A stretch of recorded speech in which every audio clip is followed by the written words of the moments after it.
Hey guys, it's Sam with The Blind Spot. So I've got a special treat for you today. Very excited. I recently got in touch with a fellow YouTuber who also happens to be visually impaired. And his name's Bjornson, and he's here today. We're going to sit down and do an interview, have a conversation, and it's going to be great. So hang out, we'll be right back, and we'll get started. 1, 2, 3, 4.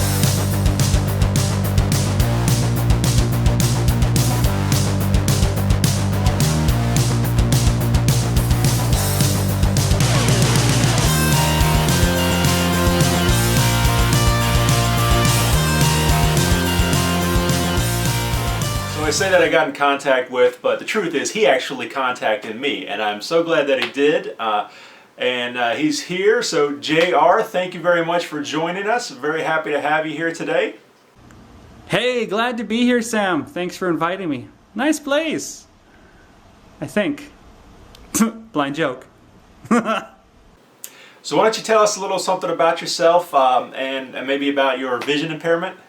So I suffer from an eye condition like you. Mine is called Peter's anomaly.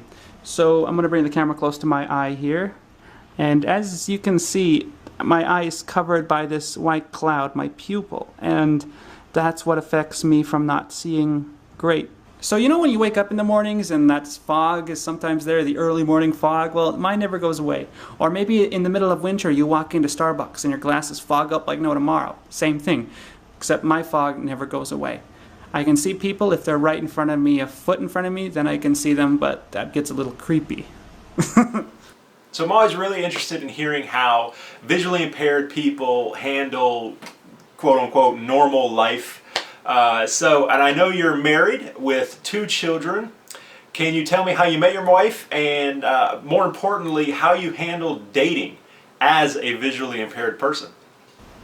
I know, hey? Blind people are not supposed to have normal lives. In fact, we can't really do anything according to the stereotypes, right? Whenever I tell people around me that I have kids, they always ask if they're mine because blind people can't have kids. That's just so stupid. But anyway, I met Sheena, who is actually over there. She's helping me with the technology part of this. Is Rod there? Hey. How's it going? I met her through high school. We both attended our friend Jay's 18th birthday party. I was going around. I needed help cooking my hot dog or wiener, whatever you want to call it. Yeah. So I was going around, and at the time I was immature me. You know, what was I, like 16, 17 years old? And I was like, can somebody help me cook my wiener? You know, just being my crazy self that I try to filter out as much as I can nowadays.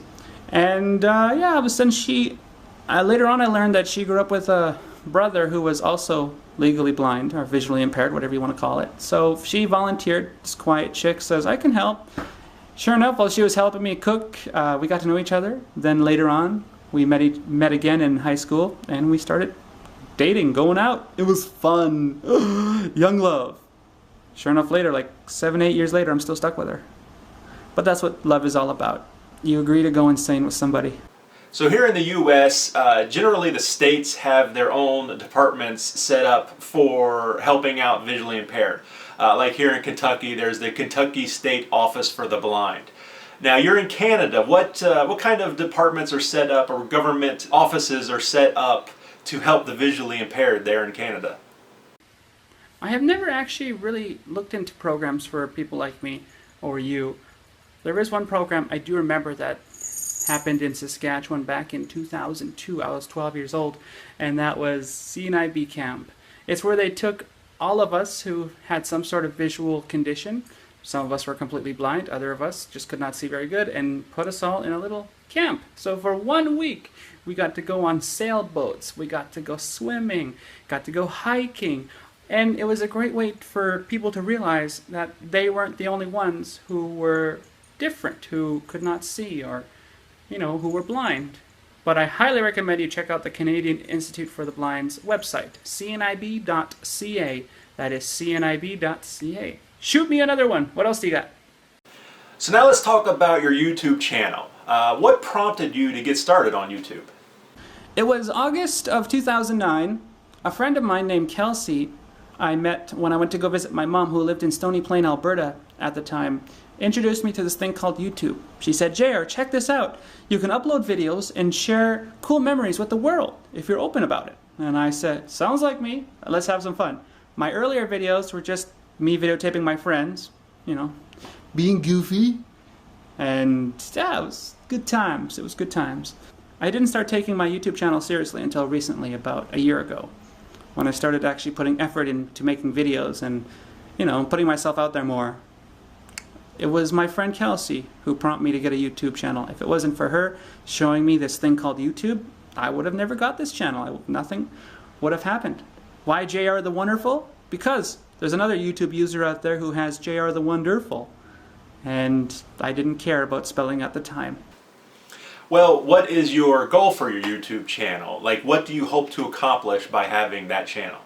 My goal for my YouTube channel right now is to shell out as many videos as I can and then figure out where I want to go with YouTube analytics. You see, last month I challenged myself to make 5 or 6 videos a week. As long as I've met my 5 videos a week, I was happy.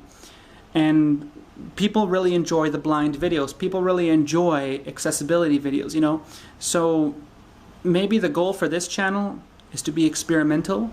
If I want to get into blind videos, maybe I'll set up a new channel. We'll see. So at this current time, the only thing I want to get out of my channel is friendship and to share my life with the world. It's cheesy, I know. Now, we talked about this in our conversation before about the perils of getting started in YouTube. What advice would you give someone who was thinking about starting a YouTube channel? If you're thinking about starting a YouTube channel, make sure it's something that you enjoy. You know, don't try to do something that isn't you. You know, if you love to play games, do a gaming channel. Just look up copyright information first. Do stuff that you know, stuff that you excel at, information that you know that other people may not know, right? I recommend doing stuff on YouTube that makes you happy. Because once you try to make other people happy, it will show in your videos that what you're doing is not as enjoyable. It's good to have fun. People love to watch you have fun. There's people on YouTube right now who are making about $150,000 to $200,000 because they're doing what makes them happy. Like Philip DeFranco, I believe he makes about $200,000 a year on YouTube, if not $100,000. Because he reads the news. He does stuff that makes him happy, and you can see it in his personality. If you can do what Philip DeFranco does, except with something that you know about, that makes you happy, that you can talk about here on YouTube, people will love it. Because a smile is amazing, and it's great to watch somebody who just loves to have fun in front of the camera. Makeup tutorials? You can become a cologne tester? I don't know. Now, you and I have also talked about how critically important it is to have a positive attitude when you have a vision impairment. Living with a vision impairment for so long, you know, it can be very easy to get down on yourself and depressed. What advice would you give someone who was going through that, or maybe someone that was recently diagnosed? If you're new to being visually impaired or becoming blind, the advice I have for you is to mainly roll with what you have right now. Get used to it. It's hard. Find things that will make you smile. Find things that will make other people smile. I make a lot of jokes. I'm goofy because I can hear a smile, right? I can't see it like you can. I can't, well, maybe you can't if you're going blind, but you know what I mean. It's always great to make people laugh. And if you can do that, there's a little upside to the disability. Try to embrace your new blindness, because once you do that, it makes for a better life. I can eat with my hands in public, embarrass my wife, because I don't care. Well, no, I do care, but I can't care about what people are looking at me, giving me those awful looks because I can't see them. So you can embrace it like that, but, you know, don't become a pig. Don't eat like it's medieval times. Oh, too much.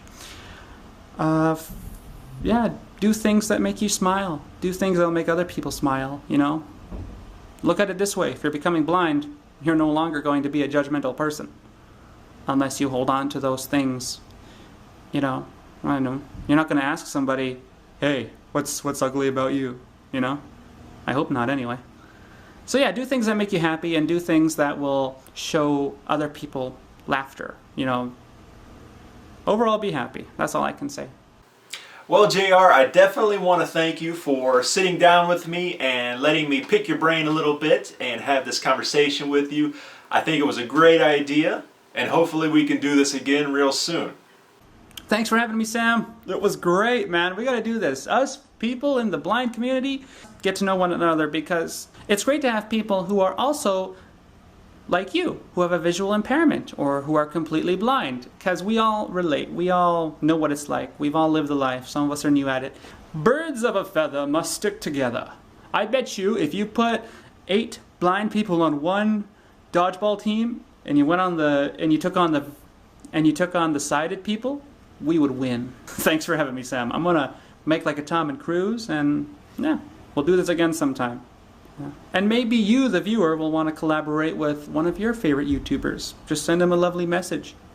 Leave a comment, because that's how me and Sam got to know one another. I commented on one of Sam's videos and I said, hey, do you want to do a hangout? Do you want to collaborate? I think your videos are great. And then they'll either get back to you, or, you know, worse, they won't. Sam got back to me, and here we are right now. All right, gonna make like a Tom and Cruise. I am gone. See ya. All right, well, big thanks to JR for taking some time and answering some questions with me. Be sure to check out link down below and link right over here to go to his channel and watch all the questions that he asked me, his interview with me. And of course, while you're there, guys, go ahead and subscribe. He puts out a lot of videos and a lot of interesting stuff and life for a blind guy in Canada. So that's it. That's it for me, guys. Thank you very much for watching. This is Sam with The Blind Spot. I'll see you next time.